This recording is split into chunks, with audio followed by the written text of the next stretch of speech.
சில பேரை இப்படி சொல்றது உண்டு, அடுத்தவங்களை அனுசரித்து நடந்துக்க தெரியல, அவன் என்ன சார் மனுஷன் அப்படிம்பாங்க.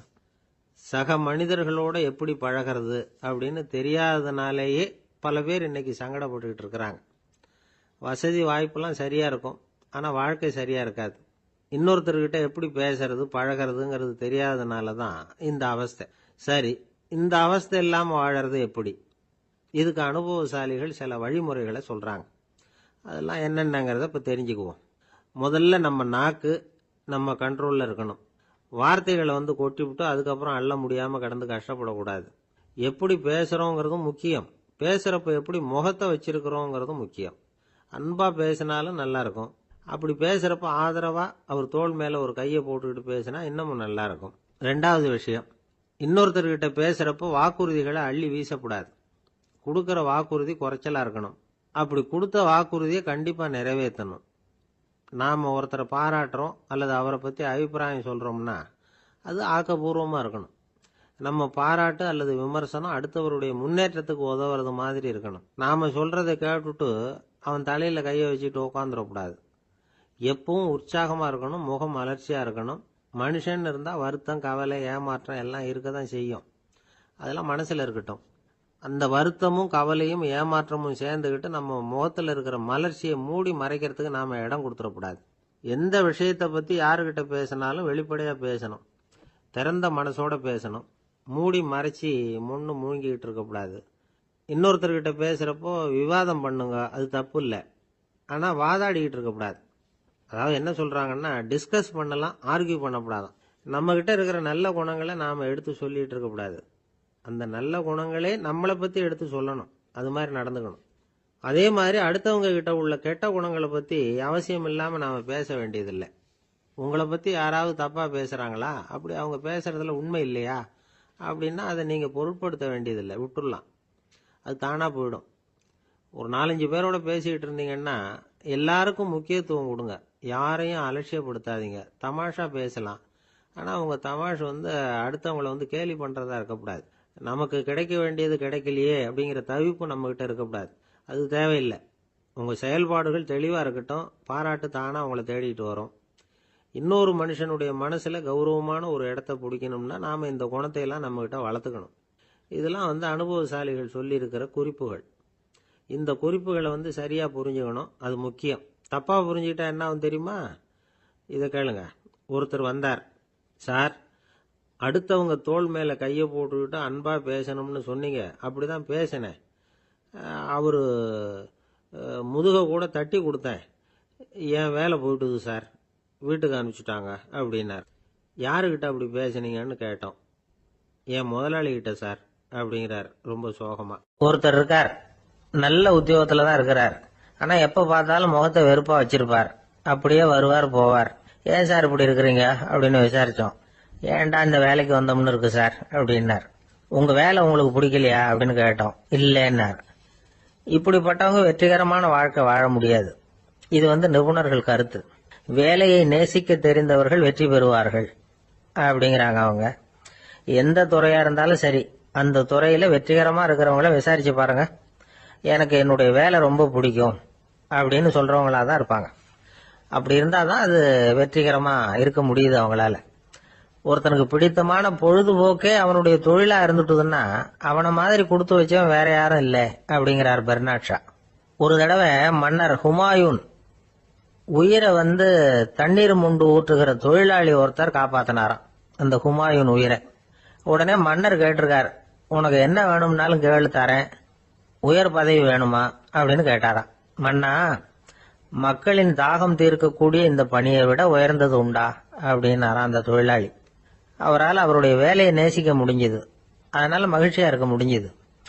நாமெல்லாம் அப்படி இல்லை, வேலை கிடைக்கிற வரைக்கும் கிடைச்சா போதும் அப்படின்னு இருக்கோம். கிடைச்சதுக்கு அப்புறம் ஏன்டா அந்த வேலைக்கு வந்தோம்னு ரொம்பவும் அழுத்துக்குவோம்.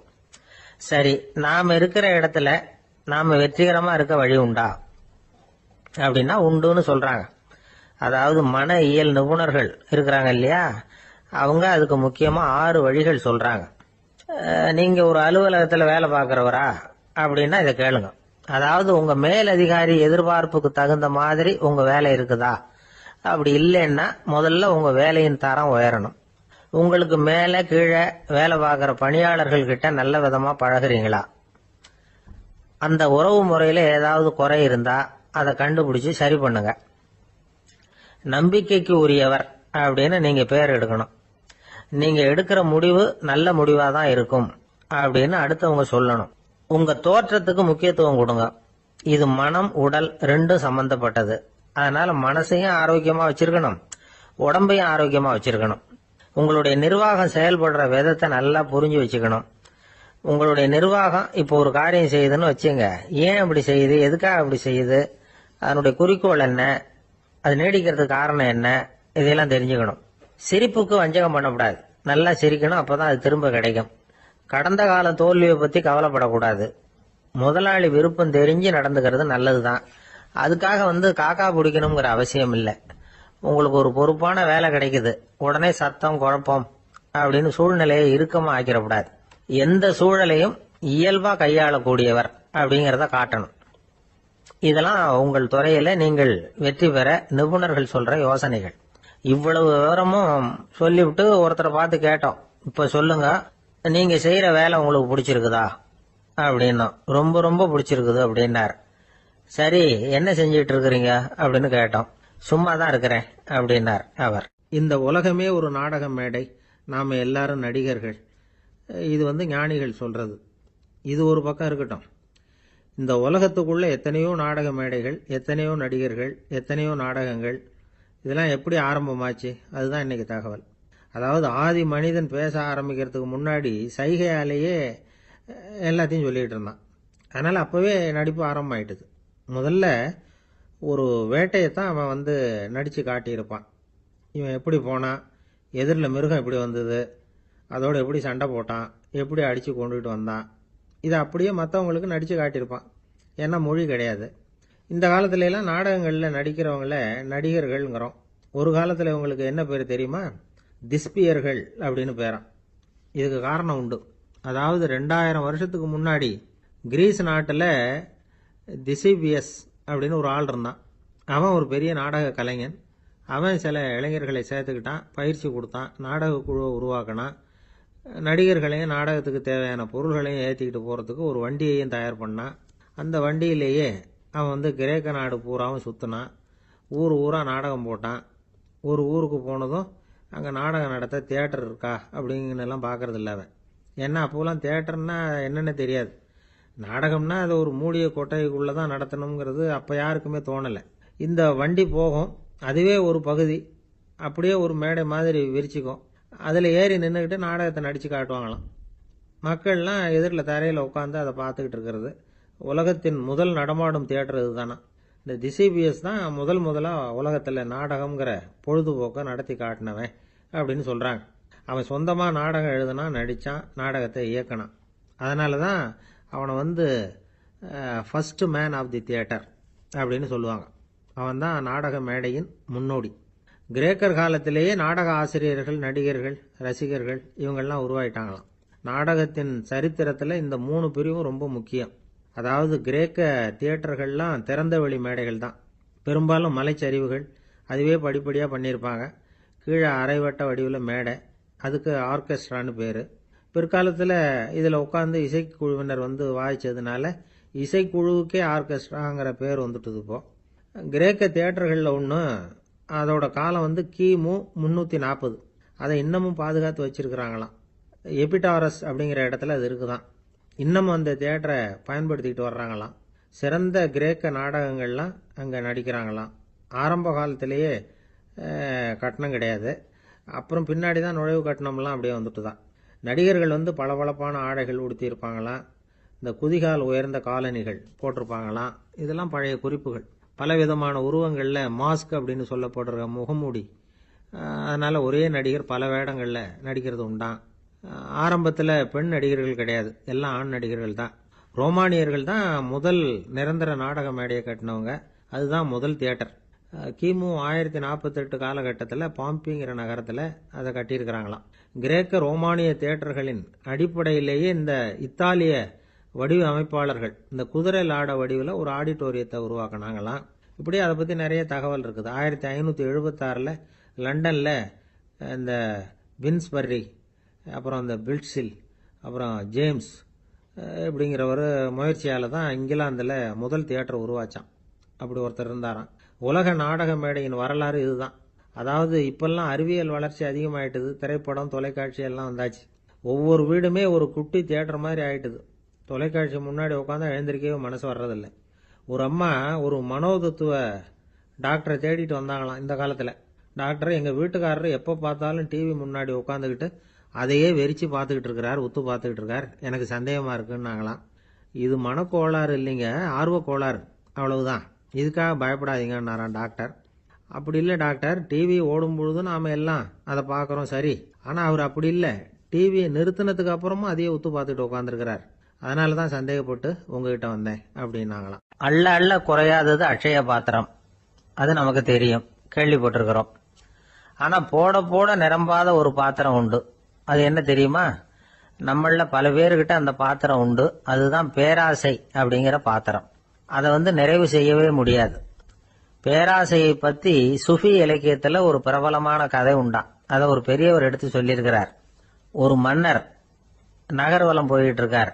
ஒரு பிச்சைக்காரன் மன்னர் எதிரில் வர்றான். பிச்சை போடுங்கிறான். என்னுடைய அமைதியை கெடுக்காதே போங்கிறார் மன்னர். அவன் சிரிக்கிறான். அரசே, உங்களுடைய அமைதி கிடக்கூடிய நிலையில் இருந்தா அதுக்கு பேர் அமைதியே கிடையாது அப்படின்னு. ஆனா எதிரில் நிக்கிறது வெறும் பிச்சைக்காரன் இல்ல, யோகி அப்படிங்கறத மன்னர் புரிஞ்சுக்கிட்டார். துறவியே, உங்களுக்கு என்ன வேணும்னாலும் கேளுங்க, கொடுக்கறேன்னாராம். அந்த துறவி மறுபடியும் சிரிக்கிறார். அரசே, உங்களால முடியாததையெல்லாம் கொடுக்க முடியும்னு சத்தியம் செய்யாதீங்க அப்படின்னார்.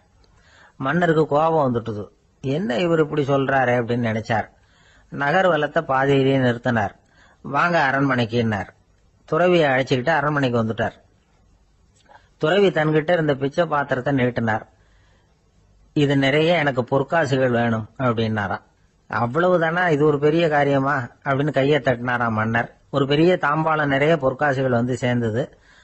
அதை அள்ளி போட்டார். போட போட அந்த பிச்சை பாத்திரம் நிரம்பவே இல்லை. பொற்காசுகள் போட போட அவ்வளவையும் உள்ள வாங்கிக்கிட்டே இருக்குது. அரசாங்க கஜானாவே காலி ஆயிட்டுது. மூட்டை மூட்டையா பொற்காசுகளை கொட்டி பார்த்துட்டாங்க. அது முழுங்கிக்கிட்டே இருக்குது. கடைசி வரைக்கும் அந்த பிச்சை பாத்திரம் நிரம்பவே இல்லை. அரசர்கிட்ட இருந்த கர்வம் போயிட்டுது. அப்படியே பொத்துன்னு துறவி காலில் விழுந்தார்.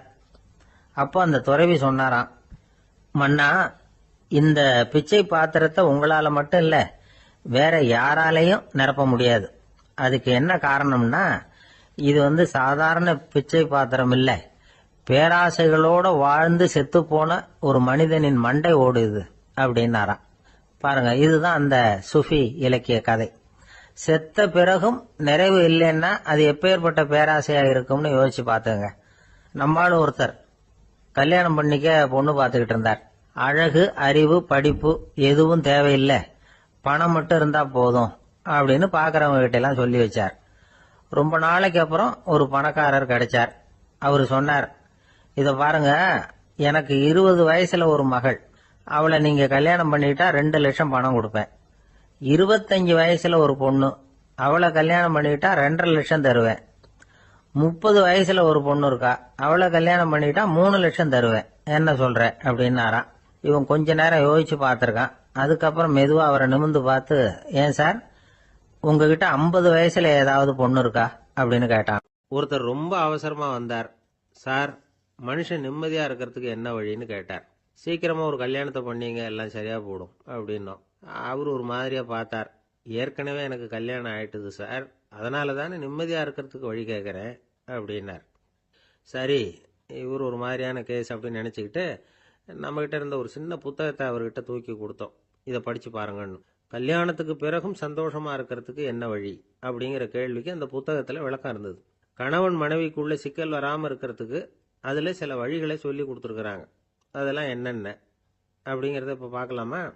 குடும்பம்னு இருந்தா கோபம் வரதான் செய்யும். அது வந்துட்டு போட்டும் பரவாயில்ல. ஆனா அந்த கோபம் ஒரே நேரத்துல 2 பேருக்கும் வந்துடாம பாத்துக்கணும். ஒரு சமயத்துல யாராவது ஒருத்தர் தான் கோபப்படணும், அடுத்தவங்க அமைதியா இருக்கணும். அதுக்கப்புறம் இவர் அமைதியான உடனே அவங்க ஆரம்பிச்சுக்கலாம். கோபமா ஏதாவது சொன்னா உடனே கோபமா பதில் சொல்லக்கூடாது. கொஞ்சம் பொறுத்து கோபம் தீர்ந்த உடனே அந்த பதிலை சொல்லலாம். அப்போ பதில் கோபமா இருந்தா கூட அது அவளுக்கு பெருசா தெரியாது. அற்ப விஷயத்துக்கெல்லாம் காய்ச்சி மூச்சுன்னு கத்திட்டு இருக்கக்கூடாது. உங்க 2 பேருக்குள்ள ஒரு தர்க்கம் ஆரம்பமாயிட்டுதுன்னு வச்சுக்கோங்க, கடுமையா 2 பேரும் விவாதம் பண்றீங்க. உங்களில் ஒருத்தர் இதுல ஜெயிக்கணும்னா அது நீங்களா இருக்க வேணாம், அடுத்தவங்க ஜெயிக்கிறதுக்கு நீங்க துணையா இருங்களேன். அப்படின்னா நீங்க கொஞ்சம் விட்டு கொடுக்கணும், அவ்வளவுதான். ஏதாவது குத்தம் சொல்லணுமா, செஞ்ச தப்பை சுட்டி காட்டணுமா, விமர்சனம் பண்ணணுமா, பண்ணுங்க, வேணான்னு சொல்லல. ஆனா சொன்னதை அப்படி சொல்றத கொஞ்சம் அன்பா இதமா சொல்லுங்க. எப்போ நடந்த தவறுகளை எல்லாம் இப்போ போய் மறுபடியும் ஞாபகப்படுத்திட்டு இருக்க வேண்டாம்.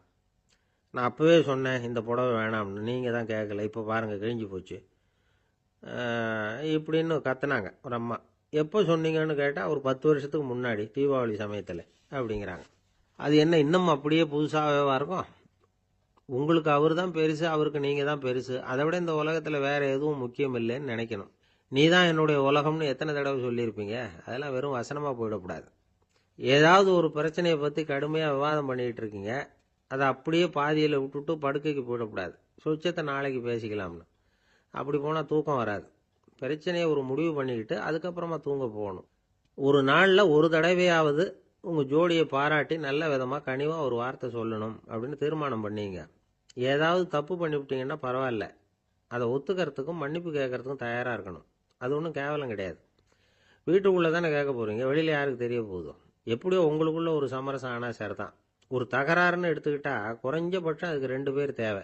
தனியாகவே உட்காந்துக்கிட்டு நான் இப்போ தகராறு பண்ணிகிட்டு இருக்கிறேன் அப்படின்னு யாரும் சொல்ல முடியாது. 2 பேர் தகராறு பண்ணுறாங்கன்னா பொதுவாக அந்த 2 பேரில் யார் அதிகமாக பேசுகிறாங்களோ அவங்க பேரில் தான் தப்பு இருக்கும். அதை மனசில் வச்சுக்கணும். இதெல்லாம் தான் அந்த புத்தகத்தில் போட்டிருக்கிற வழிமுறைகள். இவ்வளவும் சரியாக வரலைன்னா அப்புறமா சொல்லுங்கள், வேற புத்தகம் ஏதாவது இருக்கான்னு தேடுவோம். ஒரு கணவன் தன்னுடைய மனைவியை அழைச்சிட்டு ஒரு மனோதத்துவ டாக்டர்கிட்ட வந்தாராம். டாக்டர், எங்களுக்கு கல்யாணம் ஆகி 30 வருஷ காலமாக நாங்கள் ஒரு விஷயத்தில் கூட ஒத்து போனதில்லை அப்படின்னு ஆரம்பித்தார். உடனே அந்த அம்மா குறுக்கிட்டு, அது 30 வருஷம் இல்லை 32 வருஷம் அப்படின்னாங்களாம். ஒருத்தர் ரொம்ப அவசரமா போயிட்டு இருந்தார். எங்க சார் போறீங்கன்னு கேட்டோம். எனக்கு வேண்டியப்பட்ட ஒருத்தருக்கு குழந்தை பிறந்திருக்கிறதாக செய்தி வந்திருக்கு, அதுதான் ஆஸ்பத்திரிக்கு போயிட்டு இருக்கேன், பார்த்துட்டு வரலாம்னு அப்படின்னார். அப்படின்னா கொஞ்சம் இப்படி உட்காருங்க அப்படின்னோம். சில விவரம்லாம் சொல்றேன் கேட்டுட்டு போங்க அப்படின்னோம். உட்காந்தார். அப்புறம் சொல்ல ஆரம்பிச்சோம். புதுசா பிறந்திருக்கிற ஒரு குழந்தைய பார்க்க போறதுன்னா அது சாதாரண விஷயம் இல்லை, அதுல ரொம்பவும் கவனமா நடந்துக்கணும். புது குழந்தைக்கு நோய் சுலபமா தொற்றும். முக்கியமா காற்று மூலமா பரவுற நோய்கள் சுலபமா வந்துடும். அதனால நமக்கு உடம்பு சரியில்லைன்னா குழந்தைய விட்டு கொஞ்சம் தள்ளியே இருக்கிறது தான் நல்லது. பெரியவங்களை பொறுத்த வரைக்கும் சாதாரணமா உள்ள ஒரு கிருமி கூட குழந்தைய பொறுத்த வரைக்கும் ரொம்ப மோசமான ஒரு கிருமியா இருக்கும். சில வெளிநாடுகள்ல எப்படி தெரியுமா, பிறந்த குழந்தை தூங்கிட்டு இருக்கிற ஒரு ரூமுக்கு போகணும்னா போறவங்க முகமூடி போட்டுக்கணும், காலணிகளை மாத்திக்கணும், அவ்வளவு சுத்தமா உள்ள போய் பார்த்துட்டு வரணும். பொதுவா சில ஆஸ்பத்திரிகள்ல பாத்தீங்கன்னா பார்வையாளர்கள் நேரத்துல விசிட்டிங் ஹவர்ஸ் தாயை விட்டு குழந்தைய தனியா பிரிச்சு வச்சிருவாங்க. எதுக்குன்னு நினைக்கிறீங்க? அந்த நேரம் பல பேர் வருவாங்க போவாங்க, அவங்க கை கால் சுத்தமா இருக்காது. சுத்தம் இல்லாத கைகள் மூலமா கிருமிகள் பரவும்.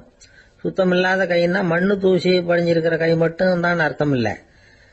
சாலையில கையை வீசிக்கிட்டு நடந்து வர்றீங்க, குழந்தைய பொறுத்த வரைக்கும் அது கூட சுத்தம் இல்லாத கை தான். தாயை தவிர மற்றவங்க குழந்தைய தூக்காம பாத்துக்கிறது நல்லது. தாய் கூட அளவோட கொஞ்சிறதோட நிறுத்திக்கணும். புதுசா ஒரு குழந்தைய பெற்றிருக்கிற பொண்ணுகிட்ட மற்ற தாய்மார்கள் ஏதாவது சொல்லிக்கிட்டே இருப்பாங்க. குழந்தைய அப்படி வளர்க்கணும் இப்படி வளர்க்கணும் அப்படின்னு ஏதாவது அட்வைஸ் பண்ணிக்கிட்டே இருப்பாங்க. இப்படி ஓவரா அறிவுரை பண்றது அந்த பொண்ணை குழப்பி விட்டுரும். அதனால அப்படிலாம் பண்ணக்கூடாது. அந்த பெண்ணே ஏதாவது கேட்டா கூட டாக்டர் சொல்ல வேண்டிய விவரங்களை எல்லாம் நாமே சொல்லிக்கிட்டு இருக்கக்கூடாது. புதுசா பிறந்திருக்கிற குழந்தைய மட்டும்தான் இப்படி பார்க்கணும்னு இல்லை. ஒரு நோயாளி குழந்தைய பார்க்க போறதுன்னா கூட ரொம்ப எச்சரிக்கையா தான் நடந்துக்கணும். ஒரு தின்பண்டமோ விளையாட்டு சாமானோ அந்த குழந்தைக்கு நாம் வாங்கிட்டு போறதா வச்சுக்குவோம். அதை நேரா கொண்டுகிட்டு போய் அந்த குழந்தைகிட்டே கொடுக்கக்கூடாது. அதோட அப்பா அம்மா கிட்ட ரகசியமா கொடுக்கலாம். அவங்க முடிவு பண்ணட்டும் குழந்தைகிட்ட அதை கொடுக்கலாமா வேண்டாமாங்கிறத. அவங்களுக்கு தான் தெரியும் அதோட மனசும் உடம்பும். உங்க அக்கறையை காட்டுறதா நினைச்சுக்கிட்டு குழந்தை வாயில எதையும் கொண்டுட்டு போய் போடாதீங்க. போறப்போ உங்க வீட்டு குழந்தையும் அழைச்சிட்டு போகாதீங்க. இது நோயை வாங்கிட்டு வந்துடும், அல்லது புதுசா ஒரு நோயை அதுகிட்ட கொடுத்துட்டு வந்துடும். என்னதான் உங்களுக்கு பழக்கமான குழந்தையா இருந்தா கூட அதுக்கு விருப்பம் இல்லைன்னா பேசக்கூடாது. அங்க போய் அவங்க பள்ளிக்கூடத்தை ஞாபகப்படுத்திட்டு இருக்கக்கூடாது. நோயில இருக்கிறப்ப ஸ்கூலை பத்தி பேச அது விரும்பாது. ஆஸ்பத்திரியை விட்டு வெளியில புறப்படுறப்போ குழந்தைகிட்ட சொல்லணும்னு அவசியம் இல்லை. அதோட அப்பா அம்மா கிட்ட சொல்லிவிட்டு புறப்பட்டா போதும், குழந்தை கோபிச்சுக்காது. சமூக சம்பிரதாயத்தை பத்தி அது கவலைப்படுறதில்லை. இப்படி எல்லா விவரமும் நம்ம எதிரில் உட்காந்துருந்தவங்க கிட்ட சொல்லி முடிச்சோம். ரொம்ப நன்றி சார் அப்படின்னு சொல்லிவிட்டு அவர் புறப்பட்டார். குழந்தைங்க கொஞ்சம் வளர்ற வரைக்கும் தான் நாம எச்சரிக்கையா இருக்கணும்னு இல்லை, வளர்ந்த பிறகு இன்னும் எச்சரிக்கையா இருக்கணும். ஒரு பையன் பள்ளிக்கூடத்திலிருந்து திரும்பி வீட்டுக்கு வந்தான். முகம் பூரா நகத்தால கீறி இருந்தது. அப்பா பார்த்து பயந்துட்டார். யாருடா உன்னை இப்படி பண்ணது அப்படின்னாரு. என் கூட படிக்கிற இன்னொரு பையன். நாளைக்கு உன் கூட பள்ளிக்கூடத்துக்கு வர்றேன், நீ எனக்கு அவனை அடையாளம் காட்ட முடியுமான்னார். அது ரொம்ப சுலபம். நான் பையன் எப்படின்னார் அப்பா. அவன் காதுல ஒன்ன கையோடு எடுத்துட்டு வந்திருக்கிறேன், இதோ என் பையில தான் வச்சிருக்கேன் அப்படிங்கிறான் அந்த பையன். அம்மாக்காரங்களுக்கு அடிக்கடி ஏற்படுற கவலை ஒன்று உண்டு. அதாவது குழந்தை சரியா சாப்பிட மாட்டேங்குதே அப்படிங்கிற கவலை. இவங்கெல்லாம் ஒரு விஷயத்த நல்லா புரிஞ்சுக்கணும். குழந்தைகள்ங்கிறவங்க பெரியவங்க மாதிரி இல்லை. அவங்க கடிகாரத்தில் மணியை பார்த்துட்டு சாப்பிட்றதுக்கு உட்கார்ற ரகம் கிடையாது. பசிச்சா சாப்பிடுவாங்க, இல்லைன்னா விளையாடுவாங்க அல்லது தூங்குவாங்க. அது புரியாம அவங்கள கட்டாயப்படுத்தி அல்லது மிரட்டி சாப்பிட வைக்கிறது ரொம்ப தப்பு. ஒரு 8 மாச குழந்தைக்கு 3 மணி நேரத்துக்கு ஒரு தடவை பசிக்கும். அந்த நேரம் பார்த்து சாப்பாடு கொடுத்தா அடம் பண்ணாம அது பாட்டுக்கு சாப்பிட்றோம். அதே குழந்தைக்கு 1 வயசு ஆகிறப்போ 4 மணி நேரத்துக்கு ஒரு தடவை பசிக்கும். இந்த வயசுல இயற்கையாவே பசி குறைஞ்சிருக்கும். அது புரியாம என் குழந்தை முன்னாடி மாதிரி இப்ப சரியா சாப்பிட மாட்டேங்கிறான் அப்படின்னு சில பேர் டாக்டர் கிட்ட போய் சொல்லிக்கிட்டு இருப்பாங்க. இன்னொரு விஷயம், ஒரு குழந்தைக்கு வயசு அதிகமாகிற வேகத்துக்கு உடம்பு எடையும் அதிகமாகிக்கிட்டே போவாது. உடம்பு எடை அதிகமாகிற வேகம் குறைஞ்சிக்கிட்டே வரும். 6 மாச குழந்தைக்கு ஒரு வாரத்துல 150 கிராம் எடை கூடும். ஒரு வயசுல வாரத்துக்கு 71 கிராம் எடை கூடும். இது புரியாம அதிகமா சாப்பாட்டை கொடுத்து குழந்தைய கஷ்டப்படுத்தக்கூடாது. ஏன்னா அளவுக்கு மீறின உணவு அஜீரணத்தை உண்டு பண்ணிவிடும். குழந்தைக்கு ஒரு தட்டில் கொஞ்சமா ஆகாரத்தை வச்சு கொண்டுகிட்டு போய் கொடுக்கணும். மலை மாதிரி குவிச்சு வச்சா அதை பார்த்ததுமே பசி அடங்கி போயிடும். அடிச்சு மிரட்டி பயமுறுத்தி குழந்தைய சாப்பிட வைக்கிற பழக்கம் இருக்கு பாருங்க, அதுக்கு ஃபுட் ஃபோர்ஸிங் அப்படின்னு பேர். இப்படி பண்ணுனா குழந்தைக்கு சாப்பாட்டில் விருப்பம் குறைஞ்சிரும், அதை கண்டாவே வெறுக்க ஆரம்பிச்சிடும். அது மாதிரி உளம் சார்ந்த பசி குறைவு, சைக்கோஜெனிக் அனோரெக்சியா, அது ஏற்படுமா. சாப்பாடுங்கிறதே ஒரு தண்டனை மாதிரி தோணும். குழந்தைகளுக்கு பிடிச்ச மாதிரியான ஆகாரத்தை கொடுக்கணும். சத்து அதிகம் இருக்குங்கிறதுக்காக அதுக்கு பிடிக்காத ஆகாரத்தை கொடுத்து கட்டாயப்படுத்தக்கூடாது. குழந்தைகளுக்கு 2 வயசு ஆகிறப்போ இயற்கையாகவே எதிர்மறை குணம் உண்டாகும். அதாவது அந்த எதிர்மறையா பேசுறது. இது மாதிரி சமயங்களில் நாம் என்ன சொல்கிறோமோ அதுக்கு நேர்மாறாக நடந்துக்கும். ஏட்டிக்கு போட்டி. சாப்பிட சொன்னால் விளையாட போவோம், விளையாட சொன்னால் சாப்பாடு கேட்கும். இதை புரிஞ்சுக்கிட்டு நடந்துக்கணும். குழந்தை சொன்ன பேச்சை கேட்கலேன்னு கோவப்படக்கூடாது. குழந்தை வளர வளர பிடிவாத குணம் வர்றது சகஜம். கேட்டதை வாங்கி கொடுத்தாதான் சாப்பிடுவேன் அப்படின்னு பிடிவாதம் பண்ணும். வாங்கி கொடுத்து விடுறது தான் உத்தமம். நீங்களும் அதுகிட்ட பிடிவாதம் பண்ணிட்டு இருக்கக்கூடாது. ஏன்னா கேட்டது கிடைக்கலையேங்கிற ஏமாற்றம் கூட குழந்தையோட பசியை குறைச்சிரும். கேட்டது கிடைச்சுட்டா பசி அதிகமாகும். கொடுத்ததை மலமலன்னு சாப்பிட்றோம். குழந்தைகளுக்கு கண்ட கண்ட நேரத்தில் சாப்பிட்றதுக்கு எதையாவது வாங்கி கொடுத்துக்கிட்டு இருந்தா சாப்பாட்டு நேரத்தில் சாப்பிடாம அடம் பண்ண ஆரம்பிச்சிடும். பள்ளிக்கூடம் போகிற பிள்ளைங்க காலை உணவை சரியாக சாப்பிட மாட்டாங்க. அச்சம், அவசரம், பரபரப்பு இதெல்லாம் தான் காரணம். பள்ளிக்கு புறப்படுறதுக்கு ஒரு 3/4 மணி நேரத்துக்கு முன்னாடியே சாப்பாடு போட்டுருங்க, அது சரியாக போடும். படிக்கிற குழந்தைகள் உடல் சோர்வு, மனச்சோர்வு இது காரணமாக கூட சாப்பிட மறுக்கிறது உண்டு. இப்போ உதாரணமாக சாயந்தரம் விளையாடி விட்டு வீட்டுக்கு வந்ததும் சாப்பிட சொன்னால் வேணாம்பாங்க. இது உடல் சோர்வு. ரொம்ப நேரம் வீட்டு பாடங்களை செஞ்சு முடித்த கையோடு சாப்பிட சொன்னாலும் அவங்களால சரியாக சாப்பிட முடியாது. இது உளச்சோர்வு, அதாவது மனச்சோர்வு. இதை தவிர குழந்தைகளுக்கு உடல்நல குறைவு ஏற்பட்டால் கூட சாப்பிட மறுக்கிறது உண்டு. சில மருந்து மாத்திரைகள் கூட பசியை குறைச்சிரும். அதனால் சரியாக தெரிஞ்சுக்கிட்டு குழந்தைகளை சாப்பிட வைக்கணும். அது புரியாமல் கையில் சாப்பாட்டு தட்டை வச்சுக்கிட்டு குழந்தைகளை விரட்டிக்கிட்டு அலையக்கூடாது. ஒரு சின்ன பையன் சொன்னான், எங்கள் அம்மா சாப்பாடு போடுறது தெரிஞ்சா நான் உடனே வீட்டை விட்டு வெளியில் ஓடி போடுவேன் அப்படின்னா. ஏன் இப்படி பண்ணுறேன்னு கேட்டோம். எங்கள் அப்பா கூட அது மாதிரி தான் சார் பண்ணுவார் அப்படிங்கிறான். ஒரு கடைக்கு போனேன், 5 ரூபா பணத்தை எடுத்து கொடுத்தேன். ஒரு தினசரி பத்திரிகையை கேட்டேன். அவரு உடனே அங்கே அடுக்கி வச்சிருந்த பத்திரிகையில் ஒன்று எடுத்து என் கையில் கொடுத்தார், வாங்கிக்கிட்டேன். மீதி பணத்தை எடுத்தார், அதையும் என் கையில் கொடுக்கணும்ல, கொடுக்கல. எதிரில் இருந்த பலகையில் வச்சு எடுத்துக்க சொன்னார். எப்பவும் அவர் அப்படிதான் பண்ணுவார். நானும் எடுத்துக்கிட்டு வந்துடுவேன். இவர் ஏன் இப்படி பண்ணுறாருங்கிறது எனக்கு ரொம்ப நாளாக ஒரு சந்தேகம். ஒரு நாள் அவர்கிட்டயே அதை கேட்டுவிட்டேன். ஏங்க, நீங்கள் உங்கள் கடைக்கு வந்து பொருள்கள் வாங்குறவங்களுக்கு நீங்கள் பாக்கி சில்லறையை கொடுக்குறப்போ பலகையில் வச்சு விட்றீங்க, கையில் கொடுக்க மாட்டேங்கிறீங்களே, ஏன் அப்படின்னு கேட்டேன். காசை கையில் கொடுத்தா நம்மகிட்ட இருக்கிற லட்சுமி போயிடுவா சார் அப்படின்னார். அதாவது பணம் செலவாயிடும் அப்படின்னு அர்த்தமா. இன்னொரு நண்பர், அவர் ஒரு நாள் வழக்கத்துக்கு மாறா ரொம்ப சோகமா உட்காந்துருக்கிறார். ஏங்க என்னாச்சு, ஏன் இப்படி கப்பலே கவிழ்ந்தது மாதிரி உட்காந்துருக்கிறீங்க அப்படின்னு கேட்டேன். கப்பலே கவிழ்ந்திருந்தா கூட நான் இப்படி கவலைப்பட மாட்டேன் சார், வேற ஒன்று நடந்து போச்சுன்னார். என்னன்னு கேட்டேன். என் உச்சந்தலையில பள்ளி ஒன்று விழுந்துட்டுதுன்னார். அதுக்காகவா இப்படி அப்படின்னு ஆச்சரியப்பட்டேன். ஆமாங்க, பள்ளி உச்சந்தலையில் விழுந்தா பலன் என்னன்னு பஞ்சாங்கத்தில் பார்த்தேன், மரணம்னு போட்டிருக்கு அப்படின்னு சொல்லிவிட்டு அவர் தொடர்ந்து கவலைப்பட ஆரம்பிச்சிட்டார். இப்படியும் ஒருத்தர், என் கூட வேலை பார்க்குற ஒருத்தர் எப்படி தெரியுமா, தினமும் வலது காலை வச்சு தான் ஆபீஸுக்கு உள்ள நுழைவார். என்னைக்காவது தவறுதலா இடது காலை வச்சு உள்ள வந்துட்டாருன்னா அன்னைக்கு பூரா மனசு சங்கடப்படுவார், எந்த வேலையும் சரியா ஓடாது. கேரம் போர்டு ஆடுற ஒருத்தர் எப்ப ஆட உட்காந்தாலும் ஸ்ட்ரைக்கரை கை தவறி கீழே விழற மாதிரி பண்ணி அதுக்கப்புறம் அதை எடுத்துக்கிட்டு ஆட உட்காருவார். ஏன்னா எப்போ ஒரு தடவை நிஜமாவே அது வந்து கை தவறி கீழே விழுந்திருக்குது, அன்னைக்கு பிரமாதமா ஜெயிச்சுட்டார். உடனே ஒரு முடிவுக்கு வந்துட்டார், கை தவறுனா லாபம் அப்படின்னு. அதுக்கப்புறம் அதையே பழக்கமாக்கிக்கிட்டார். பூனை குறுக்க போனா சகனம் சரியில்லைன்னு நினைக்கிறவங்க உண்டு. ஆனா ஒருத்தர் எப்படி தெரியுமா, அவர் வெளியில கிளம்புற சமயம் பக்கத்து வீட்டு ரேடியோவில் மியாவ் மியாவ் பூனை குட்டின்னு பாட்டு சத்தம் கேட்டா கூட போதும், சகனம் சரியில்லைன்னு பிரயாணத்தை கேன்சல் பண்ணிவிடுவார். இப்ப இவ்வளவு எதுக்கு சொல்றோம்னா, அளவுக்கு மீறின சகுன நம்பிக்கைகள் இருக்கு பாருங்க, இதோட பயமும் சேர்ந்துகிட்டதுன்னு வச்சுக்கோங்க, இது ஒருத்தருடைய மனநிலையை பாதிச்சிடும். இது வந்து உளவியல் நிபுணர்கள் சொல்ற கருத்து. வாழ்க்கையே தடுமாற வச்சிரும். பாதுகாப்பு இல்லாத உணர்வு, ஒரு விதமான டிப்ரெஷன் மனநிலை, இதெல்லாம் தான் இதுக்கு காரணமா அமையலாம். சில பேர் காய்கறி நறுக்க கத்திய கையில் எடுத்தா கூட நேரம் சரியா இருக்கா அப்படின்னு பார்த்துட்டு தான் வேலையை ஆரம்பிக்கிறது வழக்கம். அறிவு தான் மனசுக்கு வாத்தியாரா இருக்கணும், அப்பதான் வாழ்க்கை வந்து நிம்மதியா இருக்கும். அறிவு வந்து மனசு சொல்றபடியெல்லாம் கேட்க ஆரம்பிச்சுட்டுதுன்னா இடைஞ்சல் தான். ஒருத்தருக்கு 7ஆம் நம்பர் தான் ராசியான நம்பராம். 7ஆம் தேதி தான் எந்த காரியத்தையும் ஆரம்பிப்பாராம்.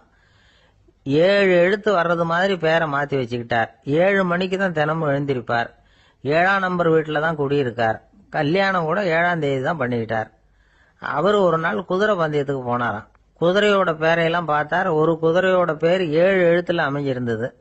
7 தானே இவருக்கு அதிர்ஷ்ட நம்பர். அதனால உடனே அது பேர்ல பணத்தை கட்டினார். பந்தயம் நடந்தது. என்ன சார் ஆச்சுன்னு கேட்டாங்க. நான் பணம் கட்டின அந்த என்னோட குதிரை 7ஆவதா வந்து சேர்ந்தது சார் அப்படின்னாராம். ஒரு அரசனும் அமைச்சரும் ஒரு நாள் ரொம்ப சாவகாசமா பேசிக்கிட்டு இருந்தாங்களாம். அரசன் அமைச்சரை பார்த்து ஒரு கேள்வி கேட்டிருக்கார். ஏங்க அமைச்சரே, ஆசை இல்லாத ஒரு மனுஷனால இருக்க முடியுமா அப்படின்னு. ஏன் முடியாது, துறவி அப்படிங்கிறவங்கெல்லாம் அப்படிப்பட்டவங்க தானே அப்படின்னாராம் அமைச்சர். அவங்கெல்லாம் உண்மையிலேயே ஆசையை விட்டவங்க தானா அப்படின்னு கேட்டாராம் ராஜா. அப்படிதான் இருக்கணும் அப்படின்னாராம் அமைச்சர். அப்படின்னா ஆசையே இல்லாத ஒரு உண்மையான துறவியை நான் பார்க்கணுமேன்னார். அது என்ன பிரமாதம், அதுக்கு நான் ஏற்பாடு பண்ணுறேன் அப்படின்னு விட்டார் இவர். சொல்லிவிட்டு உடனே புறப்பட்டு போனார். அங்கங்கே தேடினார். அப்புறம் தான் அவருக்கு புரிஞ்சுது உண்மை துறவியை கண்டுபிடிக்கிறது எவ்வளவு கஷ்டமான காரியம்னு. இருந்தாலும் ராஜா கிட்ட சொல்லியாச்சே உண்மை துறவியை காட்டுறேன்னு. இப்போ என்ன பண்ணுறது, ராஜா கிட்ட சொன்னபடி நடக்கலைன்னா அவருக்கு கோபம் வந்துடும். அமைச்சர் ஒரு யோசனை பண்ணார். அவருக்கு ஒரு வழி தெரிஞ்சுது. அதுதான் சரின்னு முடிவு பண்ணார். அதாவது அந்த ஊரில் அவருக்கு தெரிஞ்ச நாடக நடிகர் ஒருத்தர் இருக்கிறார், நல்லா நடிப்பார். அவரை போய் பார்த்தார். இதை பாருப்பா, எனக்காக நீ ஒரு காரியம் செய்யணும்னார். என்னன்னு கேட்டார் அவர். நீ ஒரு துறவி மாதிரி கொஞ்ச நேரத்துக்கு நடிக்கணும். ராஜா வந்து உன்னை பார்த்துட்டு போகிற வரைக்கும் நடி, அது போதும். அதுக்காக உனக்கு 10,000 ரூபா தரேன் அப்படின்னார். அவர் எந்த காலத்தில் இவ்வளவு பணத்தை மொத்தமாக பார்த்துருக்கார். அதனால் உடனே சரின்னு ஒத்துக்கிட்டார். அமைச்சர் வந்து அரண்மனைக்கு திரும்பி வந்தார். என்ன அமைச்சரே, இன்னுமா ஒரு உண்மையான துறவி கிடைக்கலன்னார். உண்மையான துறவி ஒருத்தரை இப்போ தான் கொஞ்ச நேரத்துக்கு முன்னாடி பார்த்து பேசிவிட்டு வர்றேன். அவர் நம்ம ஊருக்கு வெளியில் குளத்தங்கரையில் உள்ள ஒரு ஆலமரத்துக்கு அடியில் உட்காந்துருக்கிறார் அப்படின்னார் இவர். அப்படின்னா உடனே புறப்படுங்க அப்படின்னார் ராஜா. பரிவாரங்களோடு புறப்பட்டார். அங்கே அந்த மரத்தடியில் அந்த ஆள் வேஷம் போட்டுக்கிட்டு துறவி மாதிரி உட்காந்துருக்கிறான். ராஜா நேராக போனார். அந்த துறவி காலில் பொத்துன்னு விழுந்து வணங்கினார். உடனே ராணி அவர் காலில் விழுந்தாங்க. அடுத்தபடியாக அமைச்சர் விழுந்தார். அவருக்கு தெரியும் இது நம்ம ஆள் தான்னு. இருந்தாலும் என்ன பண்ணுறது, நேரம். அப்புறம் பரிவாரங்கள்லாம் துறவி காலில் விழுந்து ஆசீர்வாதம் வாங்கிட்டாங்க. ராஜா அப்புறமா தங்கத்தட்டில் பொன்னையும் பொருளையும் வச்சு அந்த துறவிகிட்ட ரொம்ப பணிவாக நீட்டுறார். தாங்கள் தயவு பண்ணி இதை ஏற்றுக்கணும் அப்படின்னு வேண்டிக்கிட்டார். அந்த துறவி பற்று இல்லாமல் அதை பார்த்தார். எல்லாத்தையும் திறந்துவிட்ட எனக்கு இதெல்லாம் எதுக்காக அப்படின்னு சொல்லி அதை மறுத்துட்டாராம். ஆஹா, உண்மையான துறவியை பார்த்துட்டோம் அப்படிங்கிற ஆனந்தம் அரசருக்கு. ரொம்ப நிம்மதியாக திருப்தியாக திரும்பி வந்தார் அரண்மனைக்கு. அதுக்கப்புறம் அமைச்சர் யாருக்கும் தெரியாமல் அந்த துறவிகிட்ட ஓடினார். சொன்ன பிரகாரம் பணத்தை நீட்டினார். இந்தப்பா, நான் உங்ககிட்ட சொன்னபடி 10,000 ரூபா பணம் எடுத்துக்கோ அப்படின்னார். அந்த ஆள் ராஜா கிட்ட சொன்னது மாதிரியே எல்லாத்தையும் திறந்துவிட்ட எனக்கு இதெல்லாம் எதுக்காக வேணாம் அப்படின்னு விட்டாராம். நடித்த வரைக்கும் போதும்ப்பா, இனிமேல் இந்த நாடக வசனம்லாம் வேணாம், வேஷத்தை கலைச்சிரு, பணத்தை வாங்கிக்கோன்னார். இல்லைங்க, இது வேஷம் இல்லை, இது வசனமும் இல்லை, இது உண்மை. கொஞ்ச நேரம் துறவி மாதிரி நடித்ததுக்கே இந்த தேசத்து ராஜா, ராணி, அமைச்சர், பரிவாரங்கள் எல்லாம் என் காலில் விழுந்து வணங்குறாங்க. அப்படின்னா உண்மையான துறவியாக இருக்கிறது எவ்வளவு பெருமையான விஷயம். நான் உண்மையான துறவியாக ஆக போகிறேன், அப்படி முடிவும் பண்ணிட்டேன் அப்படின்னார் அந்த நடிகர். வேஷம் கூட எப்படிப்பட்ட விளைவுகளை உண்டு பண்ணுது பார்த்தீங்களா. நம்மால் ஒருத்தன் ரொம்ப வசதியாக தான் இருந்தான். ஒரு நாள் அவன் சொத்து பூரா திருட்டு போயிட்டுது. அதுக்கப்புறம் இவன் துறவி மாதிரி ஆயிட்டான். ஊர் ஊராக சுற்றினான். ஒரு குருநாதரை தேடி கண்டுபிடிச்சான். அவர்கிட்ட சீடனாக சேர்ந்துக்கிட்டான். அவனை பார்த்து ஒருத்தர் கேட்டார், நீ உண்மையான சீடன் தானான்னு. இல்லைங்க, சீடன் மாதிரி நடிச்சுக்கிட்டு இருக்கிறேன் அப்படின்னா. அது குரு துரோகம் இல்லையா அப்படின்னு கேட்டார் அவர். இல்லைங்க, நான் பண்ணது குரு துரோகம் இல்லை, என் குரு பண்ணது தான் துரோகம். என்னுடைய பணத்தை கொள்ளையடிச்சது இவர் தான். அதை எங்கே வச்சிருக்காருன்னு கண்டுபிடிக்கிறதுக்காக தான் இவர்கிட்ட வந்து சீடனாக சேர்ந்துருக்கிறேன் அப்படின்னா. ஜவஹர்லால் நேரு பிரதமராக இருந்த சமயம் அவர் ஒரு தடவை சென்னைக்கு வந்திருக்கிறார். இங்கே சில முக்கிய நிகழ்ச்சிகளில் கலந்துக்கிறதுக்காக வந்திருந்தார். ஆளுநர் மாளிகையில் ஒரு நாள் ராத்திரி தங்கி மறுநாள் புதுடெல்லி புறப்படுறதாக ஏற்பாடு. நிகழ்ச்சியிலெல்லாம் முடிச்சுக்கிட்டு ஆளுநர் மாளிகையில் தங்கி இருக்கிறார். அன்றைக்கு இரவு படிக்கிறதுக்கு ஒரு முக்கியமான புத்தகம் அவருக்கு தேவைப்பட்டது. அந்த சமயத்தில் உலக அளவில் ஒரு முக்கியமான பொருளாதாரம் சம்பந்தமான ஒரு புத்தகம் வெளியாகி இருக்கிற விஷயம் அவருக்கு தெரியும். அந்த புத்தகம் மெட்ராஸுக்கு வந்திருக்குமா, அது இங்கே கிடைக்குமா அப்படின்னு விசாரிச்சிருக்கிறார் நேருஜி. அவர் இப்படி கேட்ட உடனே அங்கே இருந்தவங்கெல்லாம் ரொம்ப பரபரப்பாக செயல்பட ஆரம்பிச்சுட்டாங்க. முக்கியமான இடங்கள்ல எல்லாம் விசாரிச்சிருக்கிறாங்க, அந்த புத்தகம் உங்ககிட்ட இருக்கான்னு. சென்னையில் உள்ள கன்னிமாரா நூல் நிலையத்துக்கு எப்படியும் அந்த புத்தகம் வந்திருக்கணும் அப்படின்னு ஒரு நம்பிக்கை. அங்கே விசாரிச்சாங்க. அந்த புத்தகம் 2 நாளைக்கு முன்னாடி தான் அங்கே வந்திருக்குது அப்படிங்கிற விஷயம் தெரிஞ்சுது. உடனே எல்லாரும் அங்கே ஓடினாங்க. அவங்களுக்கு இன்னொரு சந்தேகம், புத்தகம் வந்திருக்கு சரி, அது இந்த சமயத்தில் வேற யாரும் படிக்கிறதுக்கு எடுத்துட்டு போயிருக்கக்கூடாதே அப்படிங்கிற சந்தேகம். இருந்தாலும் மனசுக்குள்ள ஒரு தைரியம், இப்படி ஒரு புத்தகம் வெளிவந்திருக்கிற விஷயமே நேருஜி சொல்லி தான் நமக்கே தெரியும். அதுவும் இல்லாமல் உலக பொருளாதாரம் சம்பந்தமான ஏதோ ஒரு புத்தகம் அது. அதை போய் இந்த நேரத்தில் அவ்வளவு ஆர்வமாக யார் எடுத்துகிட்டு போயிட போகிறாங்க அப்படிங்கிற தைரியம். இந்த தைரியத்தோடு அந்த நூல் நிலையத்துக்கு ஓடினாங்க. புத்தகத்தை தேடுனா அது கிடைக்கல, யாரோ எடுத்துகிட்டு போயிருக்கிறாங்க. நேருவுக்கு மட்டுமே தெரிஞ்சிருந்த அந்த புத்தகம் பற்றின விஷயம் சென்னையில் வேற ஒருத்தருக்கும் தெரிஞ்சிருக்குது. உடனே எல்லாரும் பரபரப்பா அந்த அதுக்குன்னு இருக்கிற ரிஜிஸ்டர் இருக்குல்ல, பதிவேடு, அதை புரட்டி பார்க்குறாங்க யார் எடுத்துகிட்டு போகிறாங்கன்னு தெரிஞ்சுக்கிறதுக்காக. எடுத்துகிட்டு போனவங்க அதில் கையெழுத்து போட்டிருப்பாங்கல்ல, அதை பார்த்து யாருன்னு தெரிஞ்சுக்கலாம் அப்படிங்கிறதுக்காக தான் அதை புரட்டுறாங்க. அதோ அந்த புத்தகத்தோட பேர் பக்கத்தில் அதை எடுத்துக்கிட்டு போனவங்க கையெழுத்து உத்து பார்க்குறாங்க எல்லாரும். அதில் போட்டிருக்குது பேர் CN அண்ணாதுரை அப்படின்னு எழுதியிருந்தது. அவர் தான் பேரறிஞர் அண்ணா. நேரு படிக்க விரும்பின ஒரு புத்தகத்தை அதே நேரம் படிக்க விரும்பின இன்னொரு தலைவர் இவர். படிக்கிறதுல அவருக்கு இருந்த ஆர்வத்தை நாம் தெரிஞ்சுக்கணும்னா அதுக்கு எவ்வளவோ சம்பவங்கள் இருக்கு. கடைசி காலத்தில் அவர் அடையாறு மருத்துவமனையில் படுத்திருக்கிறார். அவருக்கு ஒரு முக்கியமான அறுவை சிகிச்சை செய்ய வேண்டியிருக்குது அவசரமா. அமெரிக்காவிலிருந்து டாக்டர் மில்லர் வந்திருக்கிறார். அவர்கிட்ட கேட்குறார், டாக்டர் நாளைக்கே அறுவை சிகிச்சை செய்ய போறீங்களா அப்படின்னு. ஆமாங்கிறார் டாக்டர் மில்லர். நாளைக்கு மறுநாள் செஞ்சுக்கிறேனே அப்படின்னாரா அண்ணா. ஏன் ஏதாவது நாள் பார்க்குறீங்களான்னு கேட்டிருக்கார். இல்லை, ஒரு புத்தகத்தை படிச்சுக்கிட்டு இருக்கிறேன், அதை நாளைக்குள்ளே முடிச்சிருவேன், அதுக்கப்புறம் நான் இறந்தாலும் கவலை இல்லை அப்படின்னாரா இவர். அவர் தான் அறிஞர் அண்ணா. சங்ககால நூல்கள்லேருந்து சமீபத்தில் வந்த நூல்கள் வரைக்கும் எல்லாம் அவர் படிச்சிருக்கிறார். ஒரு திருமண விழாவில் அவர் பேசும்பொழுது சொன்ன விஷயம் இது. சங்க காலத்தில் காதலியை மணக்க விரும்புகிறவனுக்கு அவனுடைய தந்தை வீர சோதனைகள்லாம் வைப்பாரு. போய் புலிப்பல்லு கொண்டுகிட்டு வா, அப்போதான் என் பொண்ணை கொடுப்பேன் அப்படின்னு சொல்லுவார். காதலன் உடனே காட்டுக்கு போவான், ஒரு புலியை கொன்று அதனுடைய பல்லை கொண்டுகிட்டு வருவான். அதை வீர பதக்கத்தில் பதிச்சு அவனுக்கு மாமனார் சூட்டுவார் கல்யாண சமயத்தில். இப்போலாம் காதலன் கிட்ட அப்படி சொல்ல முடியாது. இப்போலாம் காதலன் கிட்ட காட்டுக்கு போய் புலிப்பல் கொண்டுகிட்டு வான்னு யாராவது சொன்னா புலிதான் மாப்பிள்ளையா வந்து சேரும் அப்படின்னார். அந்த ஆள் என்ன கண்ணா புண்ணான்னு திட்டிவிட்டான் சார், அதை நினைச்சா எனக்கு ரொம்ப வருத்தமா இருக்கு அப்படின்னு சொல்லி கவலைப்பட்டார் ஒருத்தர். இதுல கவலைப்படுறதுக்கு என்ன இருக்குது அப்படின்னார் ஒரு பெரியவர். அவர் ஒரு மகான். என்ன சார் இப்படி சொல்றீங்க, ஒருத்தர் நம்ம பார்த்து திட்டுனா வருத்தமா இருக்காதா அப்படின்னார். அது எப்படி வருத்தமா இருக்கும், திட்டுறதுங்கிறது என்ன, அது வெறும் சத்தம் தானே அப்படின்னார் அந்த பெரியவர்.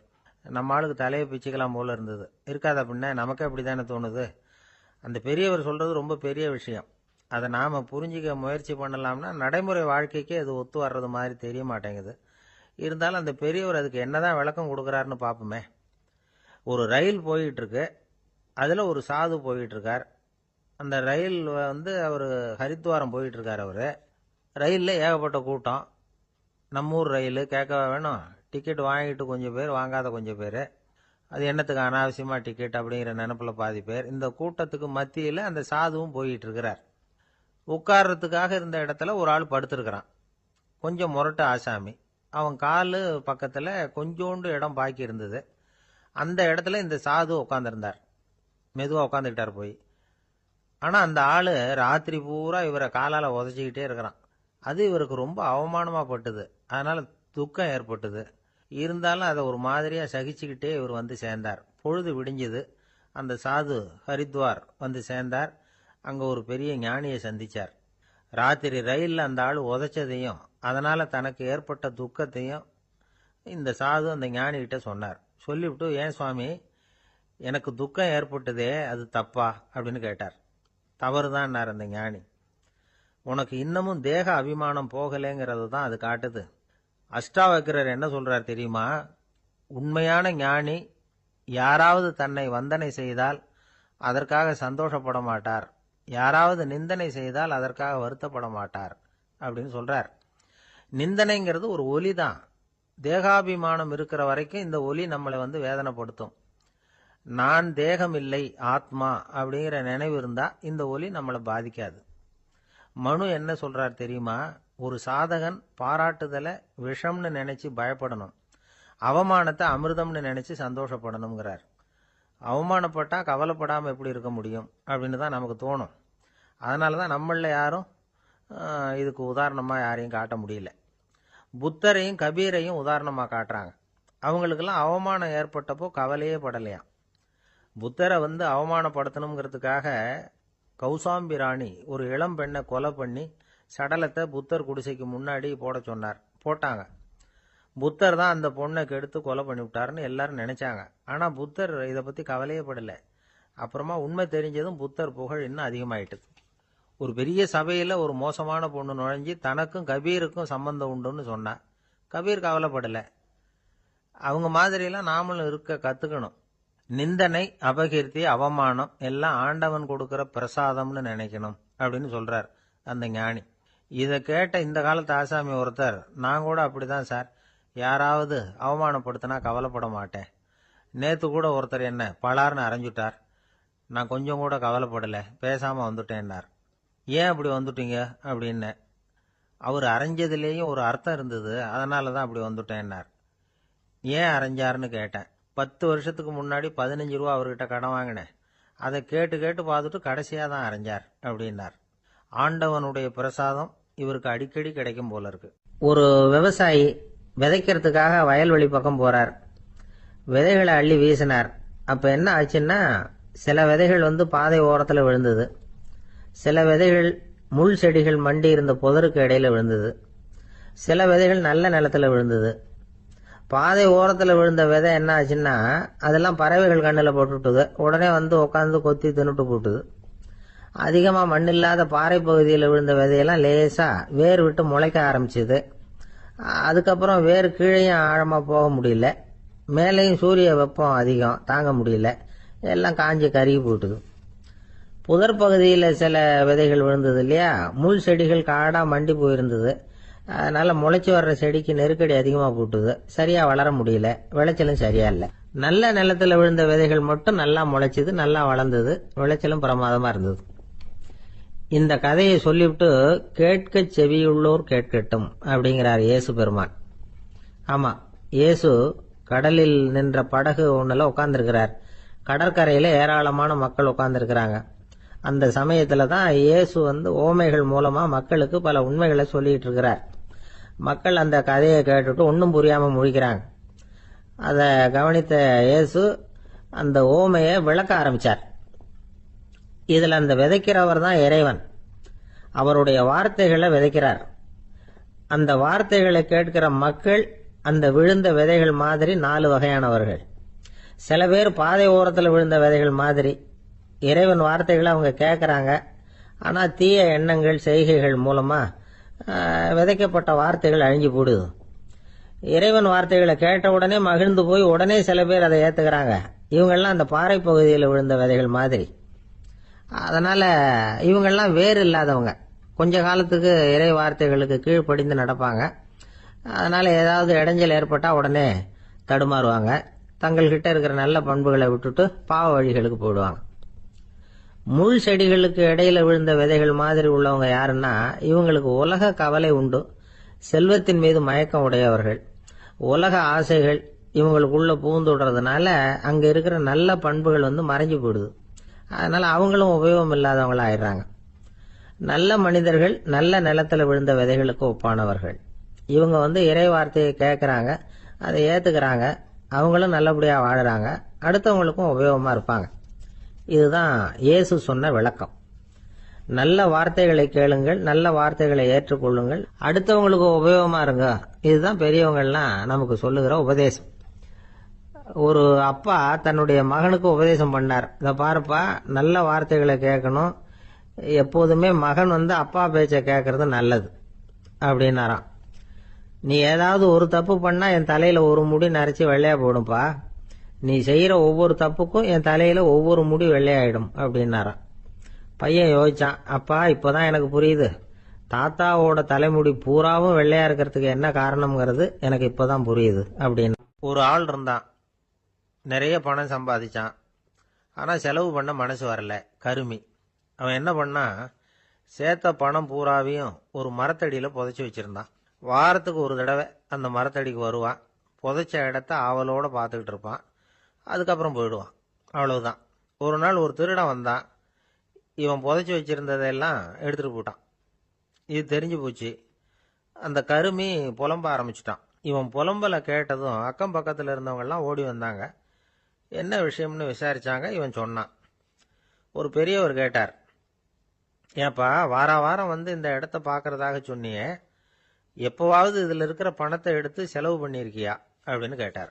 நான் அப்பப்போ அதை பார்க்கறது தான் வழக்கம், அதை தொட்டதே இல்லைன்னு. அவன், சரி அப்படின்னா இப்பவும் நீ அதே மாதிரி வாரம் ஒரு தடவை இந்த இடத்த பார்த்துட்டு போகலாமே அப்படின்னாராம் அந்த பெரியவர். அதுவும் சரிதானே, எவ்வளவு காலமானாலும் அவன் அந்த பணத்தை எடுத்து செலவு பண்ண போறதில்ல.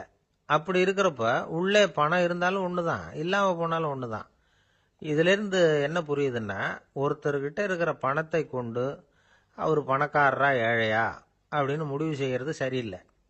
அந்த செல்வத்தை அனுபவிக்கிற திறன், பயன்படுத்துற திறன், அதை வச்சுதான் அவர் ஏழையா பணக்காரரா அப்படிங்கிறத நிர்ணயம் பண்ணணும். அதுதான் சரி.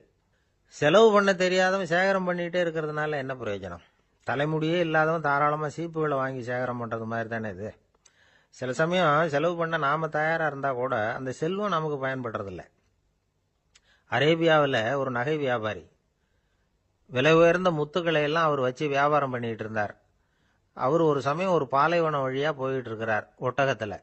அப்போ திடீர்னு கடுமையான புயல் வீச ஆரம்பிச்சுட்டுது. திசை தவறி இவர் எங்கேயோ வந்துட்டார். கூட வந்தவங்களையும் காணல, எங்க போனாங்களோ தெரியல. இவர் ரொம்ப பயந்து போய் அங்கேயும் எங்கேயுமா அலைஞ்சு திரியிறார். வழியே தெரியல, பசி கடுமையாயிட்டுது. ஒட்டகத்து முதுகுல ஒரு மூட்டை இருந்தது, அதை பிரிச்சு பார்த்தார். உள்ளே ஏதாவது இருக்கான்னு தேடி பார்க்குறார். அது வரைக்கும் கண்ணில் தட்டுப்படாத அபூர்வமான ஒரு பை கண்ணில் பட்டுது. ஆஹா, அதில் ஏதாவது சாப்பிட்றதுக்கு இருக்கும் அப்படின்னு நினச்சி ஆவலாக அதை பிரித்து பார்க்குறார். அந்த பையில் விலை உயர்ந்த முத்துக்கள் நிறைய இருந்துதான். அப்போ தான் அவர் நினைச்சாராம், விலை உயர்ந்த முத்துக்கள் கூட சாப்பிட்றதுக்கு உணவாக முடியாது அப்படிங்கிறத புரிஞ்சுக்கிட்டாராம். எந்த நேரத்தில் எது நமக்கு தேவையோ அது நமக்கு தாராளமாக கிடைக்கணும். அப்படி அது கிடைக்கிறதுக்கு நம்மக்கிட்ட இருக்கிற செல்வம் பயன்படணும். அது நமக்கும் பயன்படலாம், நம்ம மூலமாக அடுத்தவங்களுக்கும் பயன்படலாம். அதுதான் செல்வத்தின் பயன். ஒரு மரத்தடியில் ஒருத்தன் உட்காந்து அழுதுகிட்டு இருந்தான்.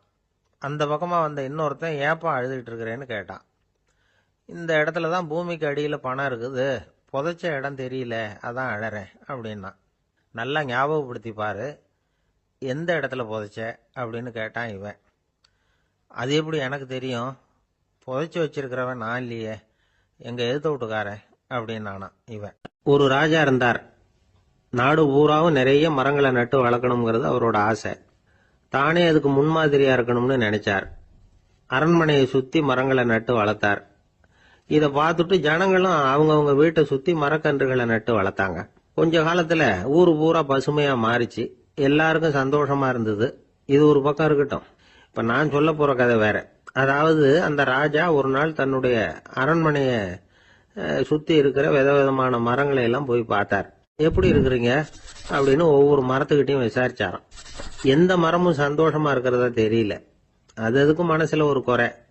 முதல்ல ஆலமரத்துக்கிட்ட போனார். அது சொல்லிச்சு, மண்ணா நான் நல்லா பெருசா வளர்ந்துருக்கிறேன், அடர்த்தியா இருக்கிறேன், கிளையெல்லாம் 4 பக்கமும் நல்லா படர்ந்துதான் இருக்குது, இருந்தாலும் எந்த பிரயோஜனமும் இருக்கிறதா தெரியல எனக்கு. என்னுடைய பழம்லாம் ரொம்ப சின்னதா இருக்குது, என் கண்ணுக்கு சரியா புறப்பட மாட்டேங்குது.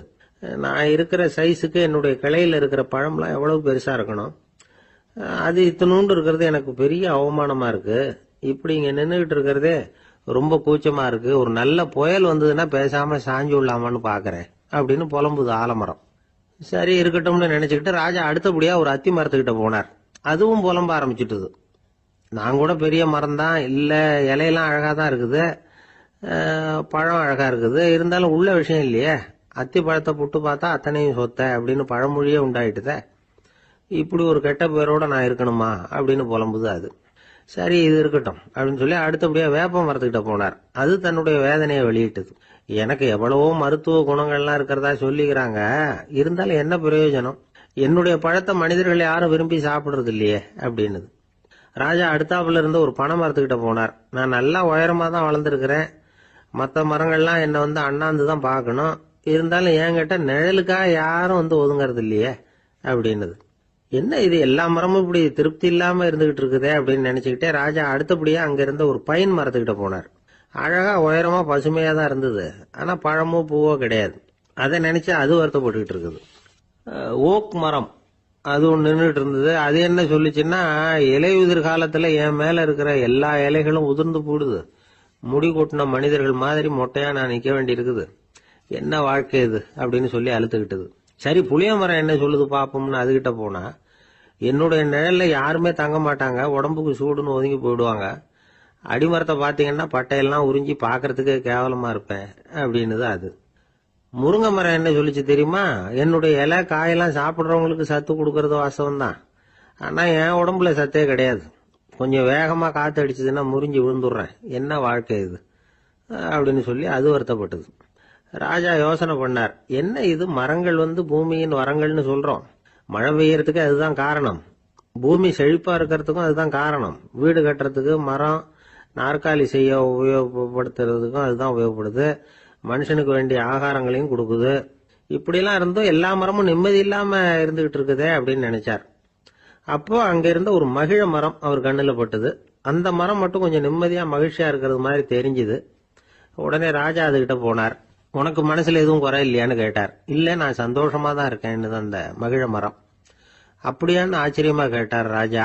ஆமா மன்னா, இந்த இடத்துல நீங்க ஒரு முருங்கை மரத்தையோ வேப்ப மரத்தையோ கூட நட்டிருக்கலாம், ஆனா இந்த இடத்துல நடுறதுக்கு என்ன தேர்ந்தெடுத்திருக்கிறீங்க, அதுவே எனக்கு பெருமை, அதுவே எனக்கு திருப்தி அப்படின்னு தான் மகிழ மரம். மகிழ மரம் சாதாரணமா தான் இருக்கும், இளம் மஞ்சள் நிறத்துல பூக்கள், அது காய்ந்தும் மனம் வீசும். மகிழ மரம் மாதிரி மன திருப்தியோட வாழறதுக்கு நாம கத்துக்கணுமா. நாம இந்த உலகத்துல ஒரு நாயாவோ நரியாவோ கூட பிறந்திருக்கலாம், மனுஷனா பிறந்திருக்கிறோம், அதுவே பெருமை தானே. இந்த நிறைவு தான் மகிழ்ச்சியின் ரகசியம். ஒரு பையன் அப்பா கிட்ட போய், அப்பா நீங்க இந்த உலகத்துல ஒரு மனுஷனா பிறந்தது என்னோட அதிர்ஷ்டம் நானா. ஏண்டா அப்படி சொல்றேன்னு இருக்காரு அப்பா. நீங்க ஒரு கரடியா பிறந்திருந்தா இந்நேரம் நானும் ஒரு கரடி குட்டியா தானே இருந்திருப்பேன் அப்படின்னு நானா. ஒரு பல்கலைக்கழகம், அங்க ஒரு இலக்கிய பேராசிரியர், அவர் பாடம் நடத்திட்டு இருந்தார். ராபர்ட் பிரவுனிங் எழுதிய கவிதைகளை பத்தி சொல்லிட்டு இருக்கிறார். மாணவர்களும் ரொம்ப அக்கறையா அதை கேட்டுக்கிட்டு இருக்கிறாங்க. ஒரு குறிப்பிட்ட கவிதையை பத்தி சொல்லும் பொழுது அந்த பேராசிரியருக்கே ஒரு சந்தேகம். அதாவது அந்த கவிதையின் சரியான அர்த்தம் என்னங்கிறதுல சந்தேகம். பேராசிரியர் யோசனை பண்ணார். அந்த கவிதையை முழுசா புரிஞ்சுக்க முடியல. அதனால மாணவர்களை பார்த்து சொன்னார், மாணவர்களே ஒரு நாள் பொறுத்துங்க, இந்த கவிதையை எழுதின கவிஞர் எங்க வீட்டுக்கு பக்கத்துல தான் இருக்கிறார். இன்னைக்கு சாயந்தரம் நான் அவரை நேர்லயே போய் பார்க்கறேன். பார்த்து இதுக்கு என்னங்க அர்த்தம்னு கேட்டுட்டு வந்துடுறேன். அதுக்கப்புறம் உங்ககிட்ட சொல்றேன் அப்படின்னாராம்.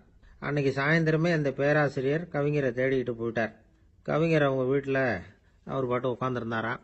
இவர் போய் அவர் முன்னாடி உட்காந்தார். அப்புறம் கேட்டார், ஐயா அந்த கவிதையின் முழு பொருள் என்னன்னு தெரிஞ்சுட்டு போறதுக்காக வந்திருக்கிறேன் அப்படின்னாராம். எந்த கவிதை அப்படின்னாராம் அவரு. இவர் அந்த கவிதையை சொல்லியிருக்கார். கவிஞர் கொஞ்சம் யோசனை பண்ணிவிட்டு அப்புறம் சொன்னாராம், பேராசிரியரே நீங்க கொஞ்சம் தாமதமா வந்துட்டீங்கன்னாராம். இவருக்கு ஒன்றும் புரியல. நீங்க என்ன சொல்றீங்க, நான் தாமதமா வந்துட்டேன்னா? நீங்க தான் உயிரோடு இருக்கிறீங்களே, அப்படி இருக்கும்பொழுது நான் தாமதமா வந்துட்டேன்னா அது எப்படி அப்படின்னு இவர் குழம்பி இருக்கிறார். இப்ப கவிஞர் சொன்னாராம், ஐயா நான் உயிரோட இருக்கிறேன்னா இல்லையாங்கிறது முக்கியம் இல்லை. நான் அந்த கவிதை வரிகளை எழுதினப்போ 2 பேருக்கு அதோட அர்த்தம் தெரிஞ்சிருந்தது. இப்போ ஒரே ஒருத்தருக்கு தான் அதோட அர்த்தம் தெரியும் அப்படின்னாராம். பேராசிரியர் யோசனை பண்ணியிருக்கார். அப்படின்னா அந்த ஒருத்தர் கவிஞர் ராபர்ட் பிரவுனிங்கை தவிர வேற யாரா இருக்க முடியும்?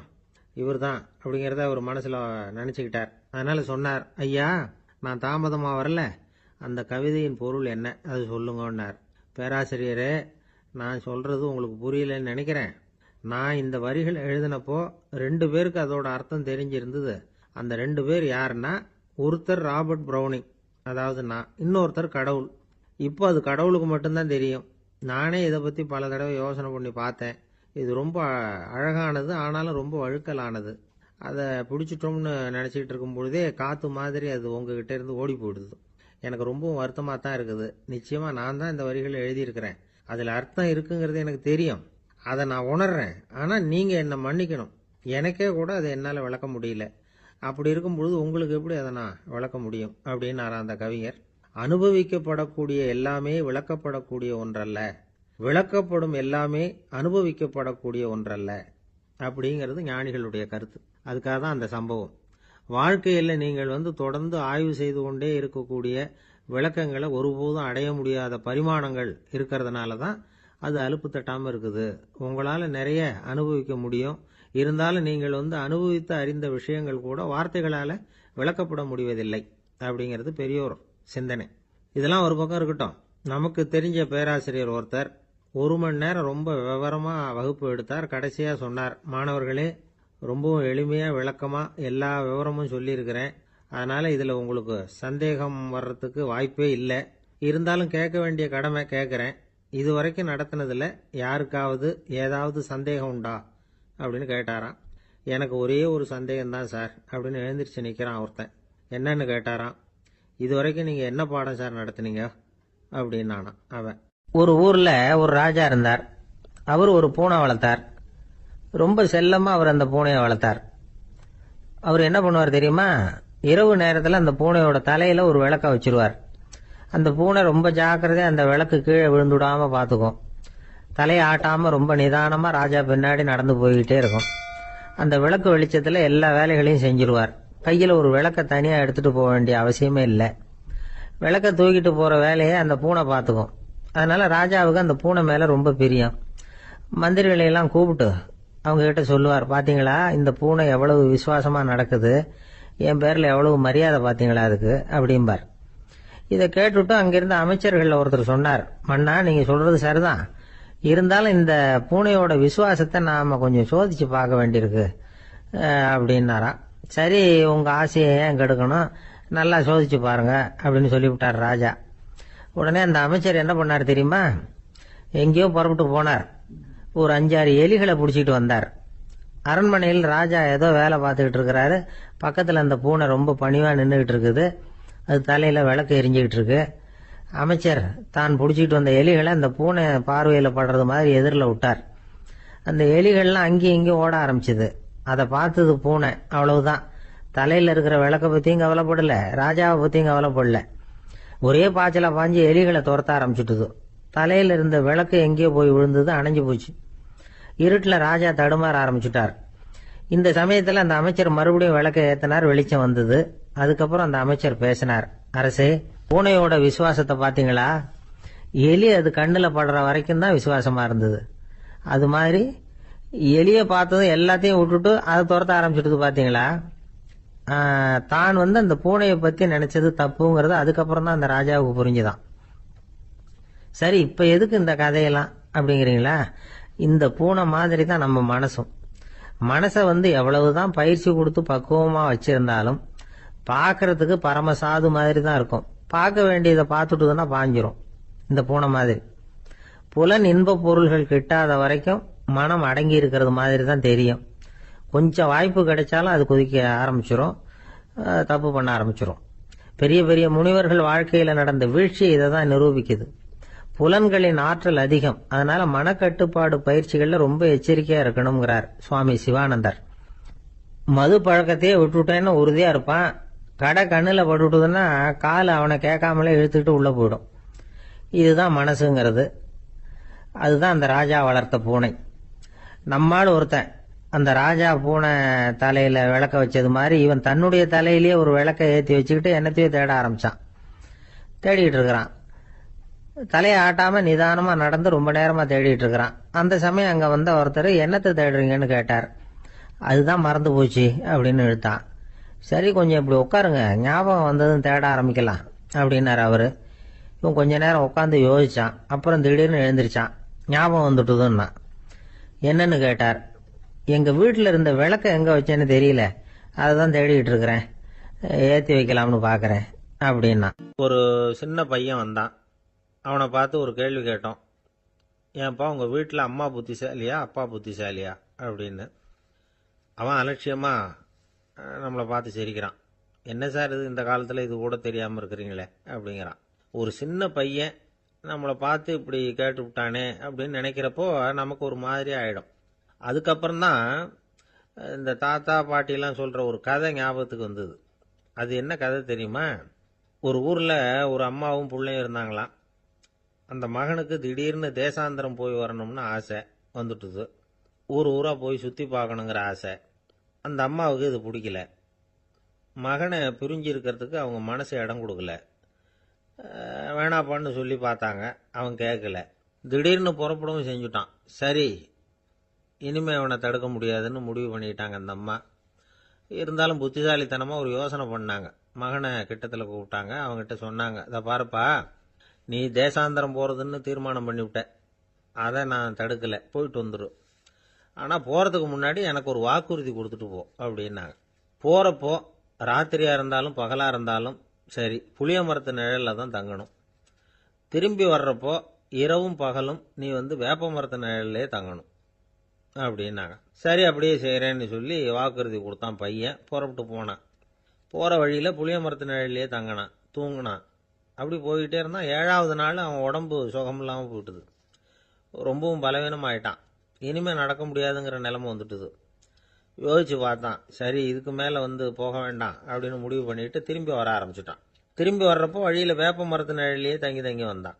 நாளுக்கு நாள் உடம்பு சரியாக வந்துட்டுது. 7வது நாள் வீட்டுக்கு சேர்றான். உடம்பு பழையபடியே கலகலப்பாயிட்டுது. பூர்ண சுகம். தேசாந்திரம் போன பையன் திரும்பி வந்துட்டானே அப்படின்னு அந்த அம்மா ஆச்சரியப்படலை. ஏன்னா அவங்களுக்கு தெரியும் இப்படி ஆகும்னு. பையன் சீக்கிரமா திரும்பி வரணுங்கிறதுக்காகத்தான் அவங்க அந்த யோசனையை சொன்னாங்க. என்ன விஷயம்ங்கிறதையும் அவங்களே சொன்னாங்க.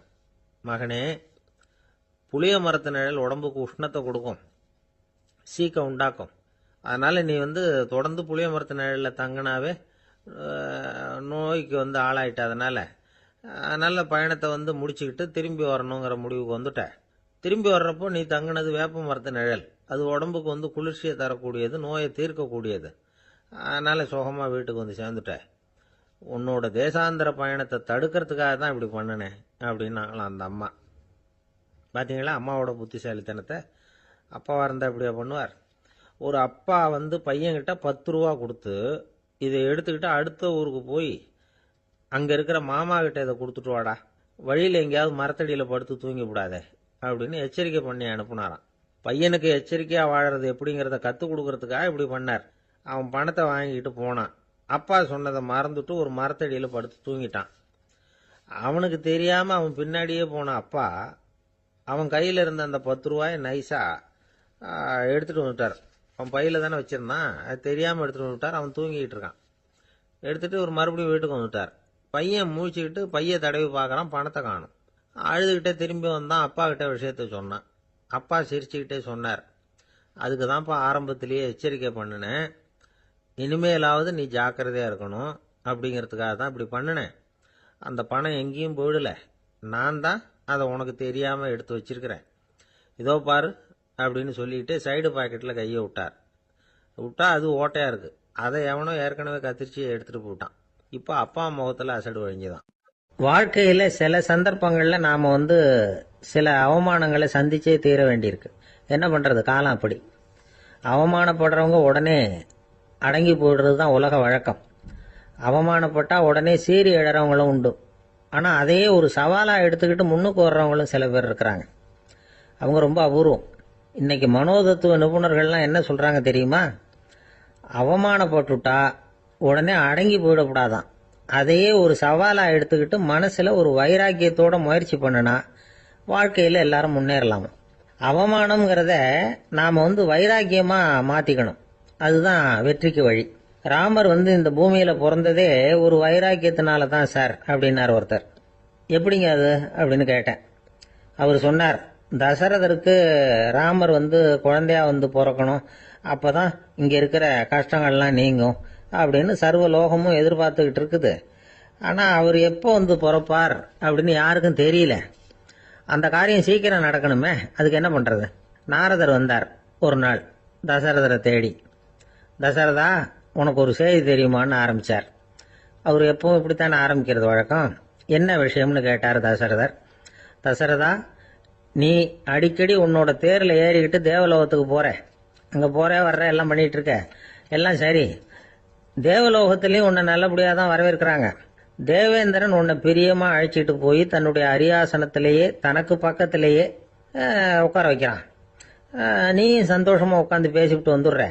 ஆனால் நீ இங்கே வந்ததுக்கு அப்புறம் அங்கே என்ன நடக்குது தெரியுமா உனக்கு அப்படின்னாரான் நாரதர். என்ன நடக்குது எனக்கு ஒன்றும் தெரியலையே அப்படின்னாரான் தசரதர். நாரதர்கிட்ட வந்து கிட்டத்தில் வந்து கேட்டிருக்கார், கொஞ்சம் சொல்லுங்கள் என்னது அப்படின்னு. அவர் ஒரு நெருங்கி வந்தாரான் நாரதரும். மெதுவாக அவர் காதோட காதாக சொன்னாராம். அதாவது நம்ம பாஷையில் சொல்லப்போனால் பற்ற வைக்கிறார். நீ அங்கே தேவேந்திரங்கிட்ட உட்காந்து பேசிவிட்டு வந்த பிறகு நீ அங்கே உட்காந்துருந்த அரியாசனத்தை தண்ணி ஊற்றி கழுவி சுத்தப்படுத்துகிறாங்க. நீ என்ன அந்த அளவுக்கு சுத்தம் இல்லாத ஆளா, தினம் குளிக்காமையா இருக்கிற அப்படின்னாராம். தசரதருக்கு இது ரொம்ப அவமானமாக போயிட்டுது. அப்படியே செய்கிறாங்க அப்படின்னாராம். ஆமாம், நீ வேணும்னா நான் சொல்கிறது உண்மையா இல்லையா அப்படின்னு சோதனை பண்ணி பார்த்துக்கோ அப்படின்னாரான் நாரதர். உடனே தசரதர் இதுக்காகவே புறப்பட்டு தேவலோகம் போனார். அங்கே வழக்கம் போலவே இவரை கூப்பிட்டு உட்கார வச்சு பேசிக்கிட்டு இருந்தான் தேவேந்திரன். கொஞ்ச நேரம் பேசிக்கிட்டு இருந்துட்டு சரி நான் கிளம்புறேன்னு புறப்பட்டார். சரி, அவனும் வாசல் வரைக்கும் வந்து வழி அனுப்பி வச்சுட்டு உள்ளே போயிட்டான். தசரதர் வெளியில் கொஞ்ச நேரம் மறைஞ்சி இருந்துட்டு மெதுவாக உள்ளே எட்டி பார்த்தார் என்ன நடக்குதுன்னு. நாரதர் சொன்னது உண்மைதான். தசரதர் உட்கார்ந்திருந்த ஆசனத்தை அங்கே 2 தேவர்கள் கழுவி சுத்தப்படுத்திக்கிட்டு இருக்கிறாங்க. தசரதரால் இதை தாங்கிக்க முடியல. அவருக்கு ரொம்ப அவமானமாக போச்சு. நேராக கிடுகிடுன்னு தேவேந்திரங்கிட்டே போனார். நான் உட்கார்ந்திருந்த இருக்கையை சுத்தம் பண்ணுறியே, நான் என்ன அந்த அளவுக்கு பாவியா அப்படின்னு கேட்டார். ரொம்ப கோபமாக கேட்டார். தசரதரே, மனுஷனுக்கு 3 கடன்கள் உண்டு. தேவ கடன், ரிஷி கடன், பித்ரு கடன். இதை தீர்க்காதவன் பாவியாகிறான். இதில் மகனை பெறுவதால் தான் பித்ரு கடன் தீரும். உனக்கு மகன் கிடையாது, அதனால நீ பாவியாகிற. பாவி உட்கார்ந்துருந்த இடம்ங்கிறதுனால அதை சுத்தம் செய்ய வேண்டியது எங்கள் கடமை அப்படின்னு நானும் தேவேந்திரன். இந்த இடத்துல தசரதருக்கு ஏற்பட்ட அவமானம் ஒரு வைராக்கியமா மாறிச்சு. தேவேந்திரனே கேட்டுக்கோ, ஒரு மகனை பெற்ற பிறகுதான் இந்த சபையில மறுபடியும் அடி எடுத்து வைப்பேன் அப்படின்னு சொல்லிவிட்டு போயிட்டாராம். போய் புத்திர காமேஷ் யாகம் பண்ணார், புத்திரர்கள் பிறந்தார்கள்.